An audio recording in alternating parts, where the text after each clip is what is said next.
विराजिए। नहीं महाराज, यह स्थान तो आपका। हमारे विशेष अतिथि हैं।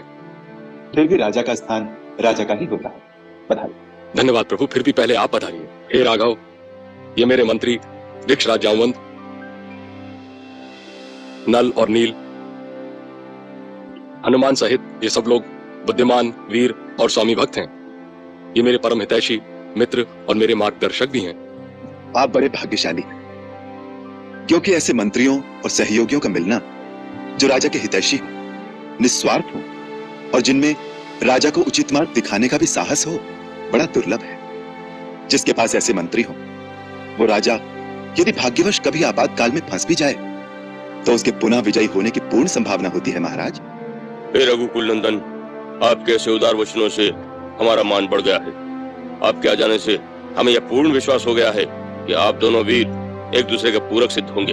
मन से आपकी समस्या का वृतांत सुन चुके हैं।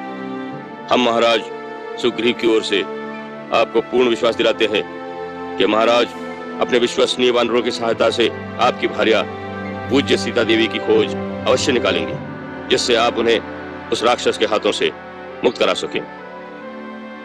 आपका यह अभीष्ट कार्य सिद्ध हो जाए तो हम यह अपेक्षा करेंगे कि महाराज सुग्रीव के बड़े भाई बाली ने इनका राज्य और इनकी स्त्री दोनों छीन लिए हैं, उन्हें वापस दिलाने में आप इनकी सहायता करेंगे। इससे आप दोनों में एक राजनैतिक संधि भी हो सकती है। क्षमा करें ऋक्षराज, मैं इस प्रकार महाराज सुग्रीव की कोई सहायता नहीं कर सकता।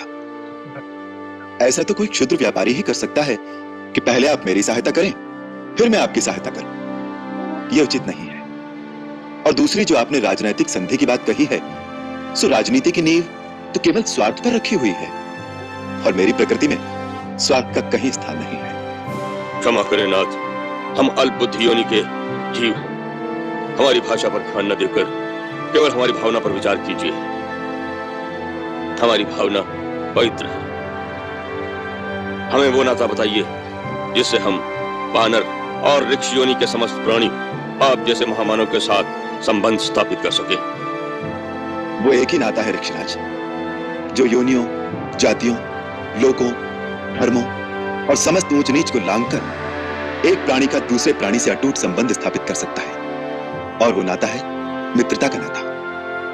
महाराज, मैं आपसे वो नाता जोड़ना चाहता हूं जिसमें कोई शर्त नहीं होगी, कोई लेन देन नहीं होगा, कोई गिनती नहीं होगी, जो स्वार्थ की सीमा से परे होगा और जिसमें केवल एक ही वस्तु का आदान प्रदान होगा, जो है प्रेम। संधि तो केवल एक राजा की दूसरे राजा के साथ ही हो सकती है, परंतु मित्रता तो एक राजा की एक रंग के साथ भी हो सकती है। इसलिए हे सुग्रीव, मैं तुमसे मित्रता का प्रस्ताव रखता हूं। आप धन्य हैं राम। मित्रता एक पवित्र वस्तु है। मित्र ये नहीं देखता कि सामने वाला शक्तिशाली है या नहीं, उसके पास धन या पद है कि नहीं। मित्र वही होता है जो मित्र के लिए बिना कहे ही अपने प्राण तक न्यौछावर कर देता है।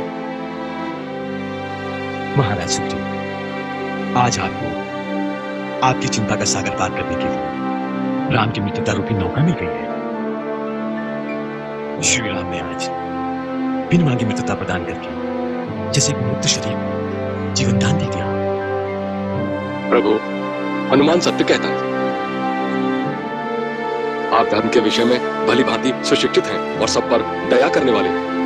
वायुपुत्र हनुमान ने मुझसे आपके यथार्थ गुणों का वर्णन किया है। आप श्रेष्ठ मानव जाति के हैं और मैं वानर जाति का हूं। फिर भी यदि आप मुझसे मित्रता करना चाहते हैं तो मेरा हाथ उसी प्रकार थाम लीजिए जैसे पिता अपने पुत्र का हाथ पकड़कर उसे संभालता है।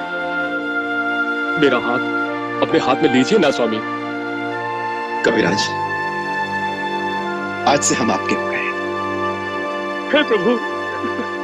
कविराज, आप तो हमारे मित्र हैं।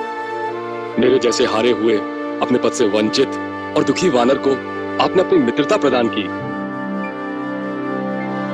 सच्चा मित्र वही है जो अपने हारे हुए मित्र को फिर से विजयी बनाने के लिए अपनी प्रिय से प्रिय वस्तु का बलिदान करते हैं। हे सुग्रीव, हम रघुवंशियों को अपना धर्म, अपना गौरव प्राणों से भी प्रिय है, परंतु अपने मित्र का संताप हरने और उसे विजयी बनाने के लिए यदि आवश्यकता पड़ी तो मैं उनका भी बलिदान कर दूंगा। मित्रता निभाने के लिए यदि पाप कर्म करके मुझे नरक भी भोगना पड़े तो मुझे स्वीकार है। यही मित्रता का आदर्श है और यही मेरी शपथ है। स्वामी, आप दोनों अग्निदेव की प्रदक्षिणा करें, जिससे इस मैत्री बंधन को देवताओं का आशीर्वाद मिले। लीजिए स्वामी, अग्नि देवता को अर्पण कीजिए। आज से हम दोनों का दुख और सुख एक है। आज से जो कुछ हमारा है वो आपका होगा। सुख, वैभव, साम्राज्य जो आज है, जो आगे होगा, वह सब कुछ हमारी तरह हमारे मित्र का भी होगा। मित्र, हम आपकी भावना के मोल बिक गए। अब मित्र होने के नाते मेरा पहला कर्तव्य है कि मैं आपके सुख बाद में बांटूं, पहले आपके दुख बांटूं। मैं अग्निदेव के सामने आपको वचन देता हूं कि आपकी पत्नी का अपहरण करने वाले बाली का निश्चय ही वध करूंगा और आपको आपका खोया हुआ राज और आपकी पत्नी वापस दिलाऊंगा। मेरे तुणीर में ये तेजस्वी बाण अमोघ है। इनका वार कभी खाली नहीं जाता। ये रोष में भरे हुए सर्प के समान छूटते हैं और इंद्र के वज्र की भांति भयंकर चोट करते हैं। हे मित्र, हम भले ही तपस्वी वेश में हैं, परंतु हमारे पास क्षत्रिय वृत्ति से उत्पन्न उत्साह और गुरुओं की दी हुई अस्त्र विद्या है। हम उसी उत्साह और अस्त्रबल के भरोसे आपको विश्वास दिलाते हैं कि अब शीघ्र ही उस दुराचारी वाली को मेरे ये बाण अवश्य मार देगा। श्री राम, अपना दुख भूलकर जिसे मित्र का दुख याद रहता है, उसकी महानता मानो तो क्या, स्वयं शेषनाग भी अपने सहस्त्रों मुखों द्वारा बखान नहीं कर सकते। देवी सीता की खोज करने के लिए आप हमारी सहायता मांगने आए थे, परंतु इससे पहले कि हम आपकी कोई सहायता करें, आपने महाराज सुग्रीव की सहायता की भीषण प्रतिज्ञा पहले ही कर ली। आप धन्य हैं प्रभु, आपको कोटि कोटि प्रणाम। हे राघव, जैसे घायल की गति घायल जानता है, उसी प्रकार मैं आपके पत्नी वियोग का दुख पूरी तरह समझता हूँ। मैं भी अग्नि को साक्षी करके वचन देता हूँ कि हम फिर से वानर साम्राज्य के अधिपति बने या न बने, परंतु आपकी भार्या देवी सीता पाताल में हो या आकाश में या भूमंडल के किसी कोने में, मेरे वानर उन्हें अवश्य ढूंढ लेंगे। तब तक हम में से कोई भी चैन की नींद नहीं सोएगा। आप केवल एक बार मुझे उसका पता बता दें कि वो राक्षस कहाँ रहता है। मैं सारे वंश सहित उसका विनाश कर दूंगा। उसने छल से सीता का अपहरण करके न केवल मेरा अपमान किया है, वरन रघुकुल के मेरे पूर्वजों की कीर्ति को धक्का पहुंचाया।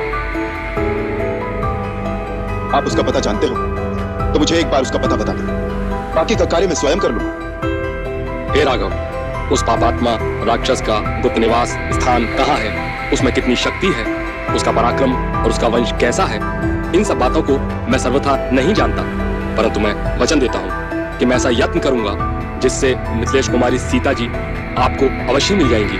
और ऐसा मेरा अनुमान है कि मैंने देवी सीता को उस राक्षस के साथ देखा है। देखा है? आपने सीता को देखा है? कहाँ, कैसे? एक दिन हम पांचों पर्वत शिखर पर बैठे हुए थे तो हमने क्रूर राक्षस को अपने विमान में एक स्त्री के साथ दक्षिण की ओर जाते हुए देखा। वह देवी जोर जोर से सहायता के लिए पुकार रही थी और हमें बैठे देखकर उसने कपड़े की एक पोटली में बांधकर कुछ फेंका।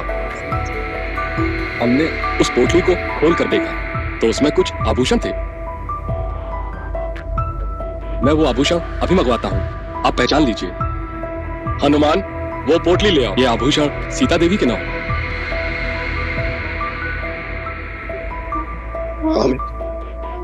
ये सीता के ही आभूषण है।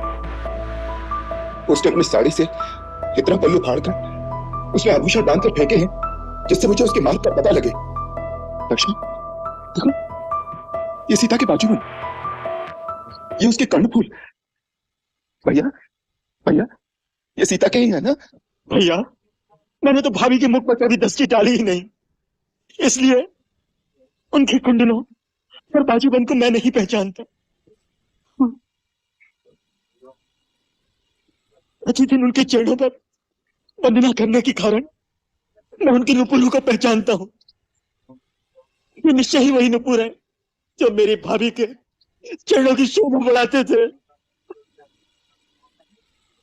हाँ लक्ष्मण, जब प्रातः काल वो पुष्प वाटिका में पुष्प चुनने जाती थी तो इनकी मधुर ध्वनि से सारा वन सचेत हो जाता था।